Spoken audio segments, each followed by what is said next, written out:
Tick tock, tick tock. Yes, the countdown to the implementation of the PRA on the 1st of January 2017 continues. And joining me now to discuss that is Emma Cox, Sales Director at Shawbrook Bank. And Emma, landlords need to be aware of this, don't they? They do, they really do. I think the changes that will be mostly impacting investors is the fact that there is an affordability calculation that's coming in, which may mean they can borrow less, which also then means they perhaps need to put more of a deposit into every single transaction. So if you have a sort of a portfolio of properties which potentially is highly geared, let's say sort of 75–80% loan to value, you may find that lenders in the future would not be comfortable with lending where there is a highly geared portfolio. So in some instances what you might find is that investors need to deleverage, i.e. perhaps sell some or reduce the debt against their portfolio in order for them to continue borrowing for future investments. So we're seeing higher rental stresses and calculations, and as you said, it does mean that perhaps higher deposits, but it really depends where you are in the UK and what your rental calculation is, doesn't it?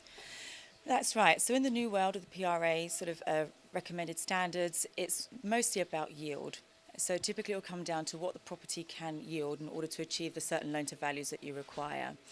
Also, it depends upon your tax position as well, because lenders will be adopting a two sort of tiered stress calculation when assessing affordability. So it very much depends on your tax status and also the borrowing entity. So the tax status treatment will be different for individual borrowers versus those that own properties in a limited company. So are you saying that lenders the PRA are recommending that lenders actually start to take into account the effect of Section 24 on landlords?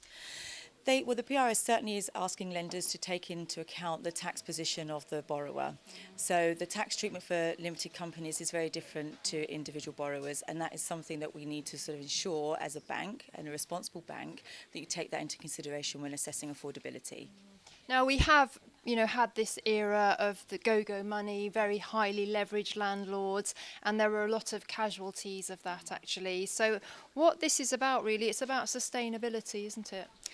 Absolutely, and the PRA aren't about to sort of put investors out of business, far from it. What they are actually trying to create is a sustainable market for investors that's sensibly geared, sensible loan to values to ensure the longevity of the market. They're very concerned within sort of the next 5 years, and one of the main concerns for the PRA is the sort of concept of mortgage prisoners.